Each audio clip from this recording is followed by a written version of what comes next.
Paano nga ba maging mabuting leader? Gusto ba nating maging leader?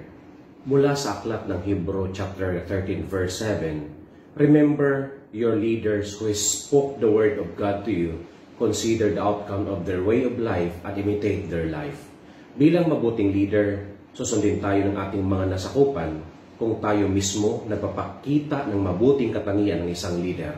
Marahil, meron po tayong ganitong katangian ng isang leader. Marunong magpakumbaba, mapagkakatiwalaan, iniisip ang kapakanan ng nasakupan, merong takot sa Diyos, may pasensya at walang pagod na gumawa ng kabutihan. Bilang pulis na patuloy na tumutugon sa ngalan ng serbisyo sa mga tao at gobyerno, naway maging huwaran tayo ng tunay na sumusunod kung ano ay kabubuti ng lahat. Manalangin tayo.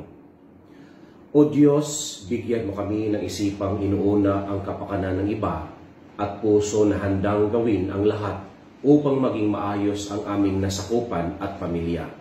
Bigyan po kami ng pusong handang tumulong at magsilbi na ayon sa iyong kagustuhan.